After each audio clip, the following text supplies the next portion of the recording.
बिस्मिल्लाहिर्रहमानिर्रहीम। अस्सलाम वालेकुम स्टूडेंट्स। आप फर्स्ट ईयर मैथमेटिक्स का लेक्चर नंबर 15 देख रहे हैं। तो आज का जो हमारा टॉपिक है वो है ऑपरेशंस ऑन सेट्स।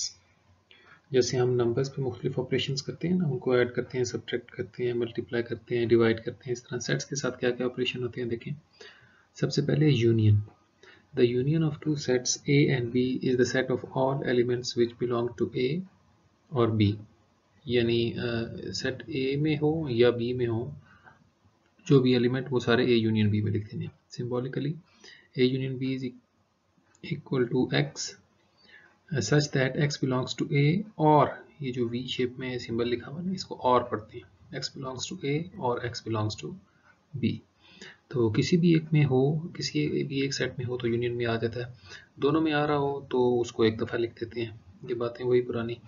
इंटरसेक्शन कैसे फाइंड करते हैं? The intersection of two sets A and B is the set of all elements which belong to both A and B. Symbolically, a intersection b is equal to x such that x belongs to a and x belong to b। इसको and पढ़ते हैं, ये जो veg shape है ना इसको and पढ़ते हैं। यानी इसमें कौन से एलिमेंट्स होंगे जो दोनों में हो, ए में भी और बी में भी, जो कॉमन हो दोनों में। फिर डिस्जॉइंट सेट्स कौन से होते हैं? If the intersection of two sets is empty then the sets are said to be disjoint. यानी वो सेट्स जिनकी इंटरसेक्शन एम्प्टी हो, यानी जिनमें कुछ भी कॉमन ना हो, वो डिस्टेंट सेट्स कहलाते हैं। ओवरलैपिंग सेट्स कौन से होते हैं?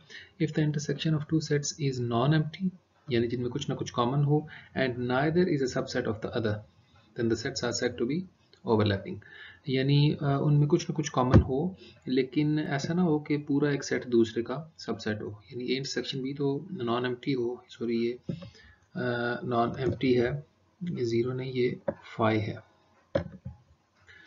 तो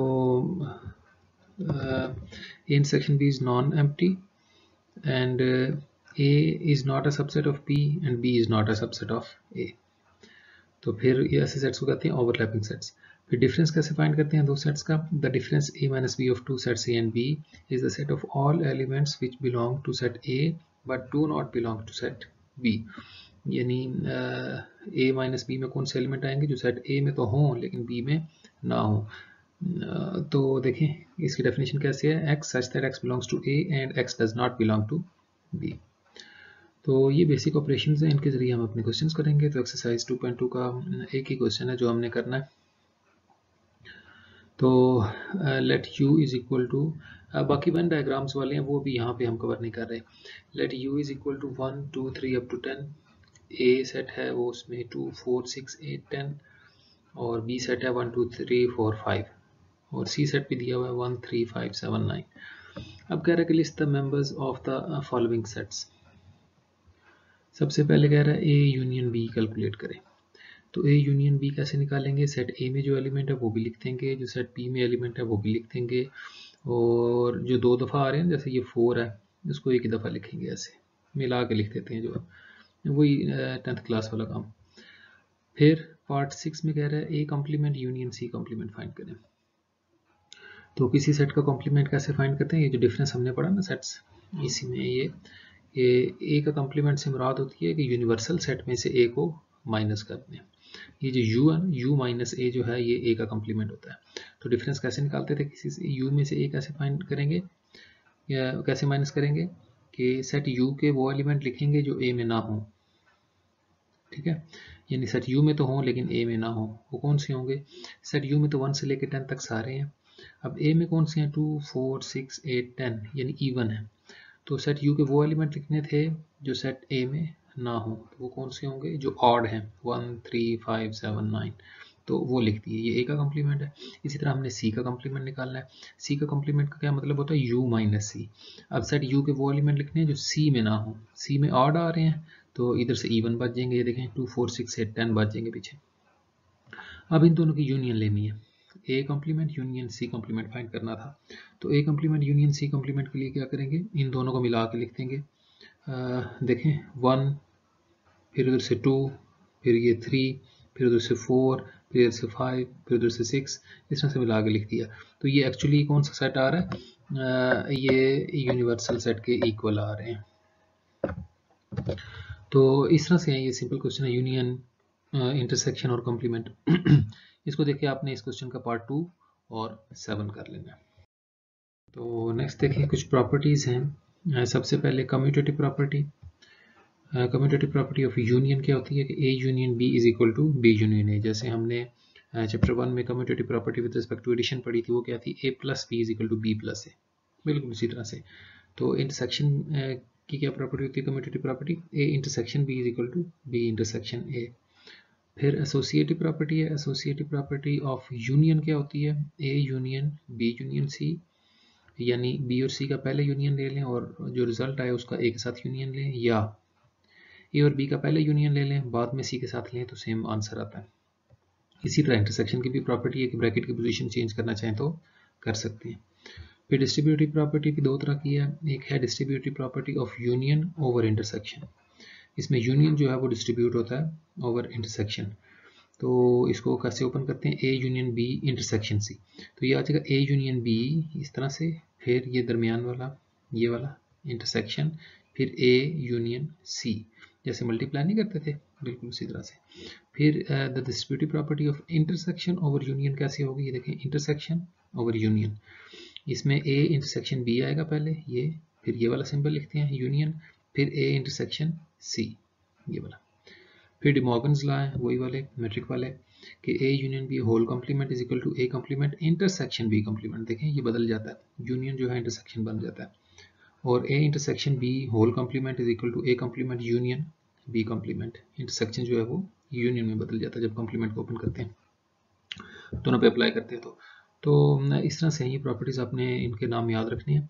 तो सबसे पहला जो क्वेश्चन एक्सरसाइज 2.3 का उसमें कह रहा है कि verify the commutative properties of union and intersection for the following sets. तो ये कम्यूटेटिव प्रॉपर्टी को वेरीफाई करना तो बिल्कुल आसान काम है, ये वैसे ही फजूल में क्वेश्चन दिया हुआ है, देखें बिल्कुल ईजी है।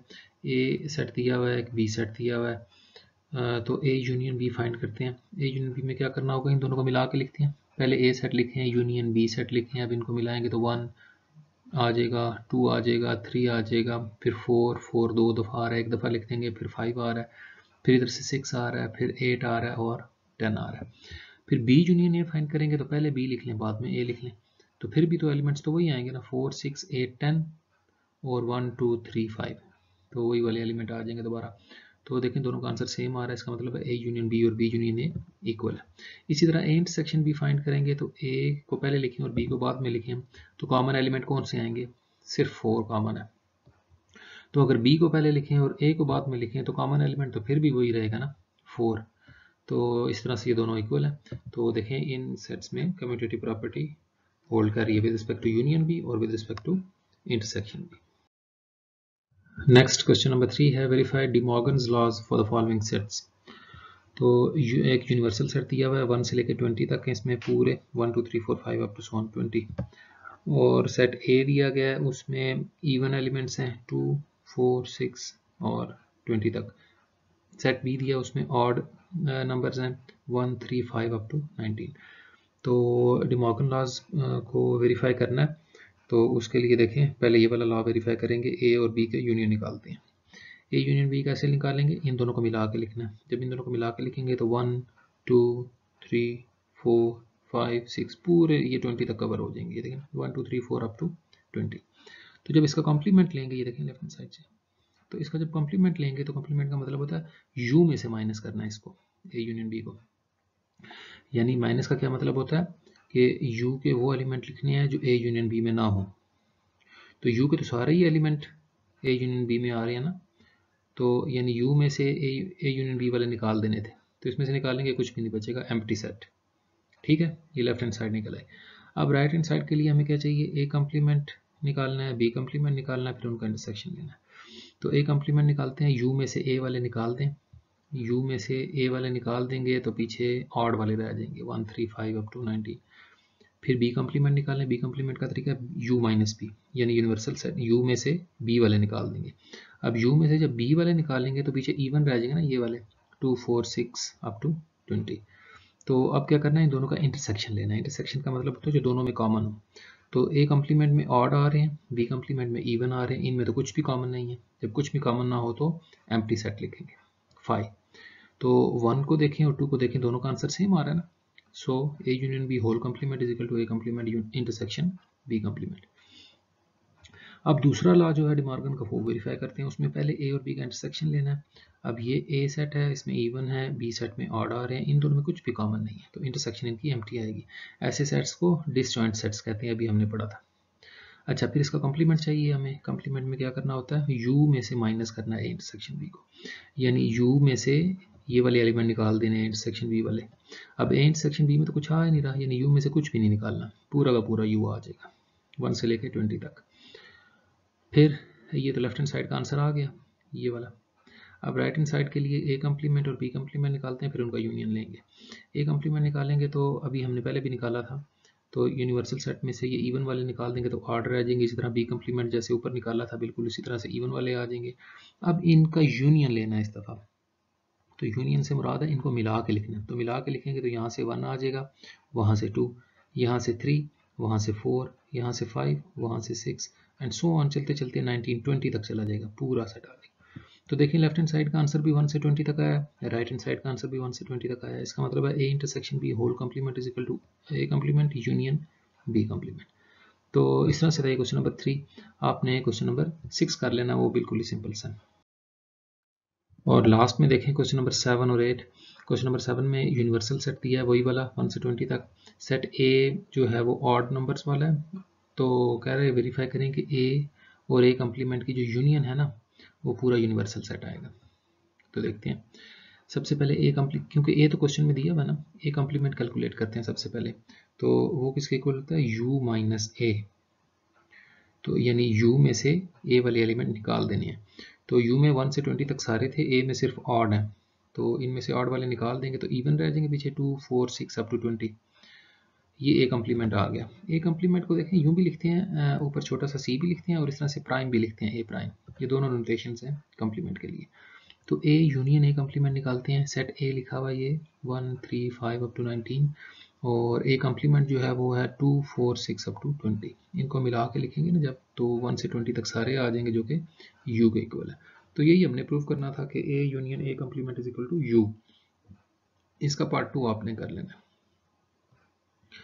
तो ये कोई भी सेट हो ना, कोई भी सेट हो, जब उसका उसके कम्प्लीमेंट के साथ यूनियन लिया जाता है ना तो यूनिवर्सल सेट के इक्वल ही आता है। इसको एज अ रिजल्ट भी याद रखना है आपने। ये तो पर्टिकुलरली हमने वेरीफाई किया ना, ये जनरली भी ट्रू है। अच्छा, क्वेश्चन नंबर 8 है, from suitable properties of union and intersection deduce the following results. Part 1 में कह रहा है कि शो करें A intersection A union B is equal to A union A intersection B. तो लेफ्ट हैंड साइड लेते हैं। लेफ्ट हैंड साइड में क्या लिखा हुआ है, A intersection A union B. ये कौन सी प्रॉपर्टी थी जिसमें इंटरसेक्शन भी आ रहा था और यूनियन भी आ रहा था, वो ये प्रॉपर्टी है, distributive property of intersection over union. पहले इंटरसेक्शन है बाद में यूनियन है। तो क्या प्रॉपर्टी होती है, A intersection B union A intersection C.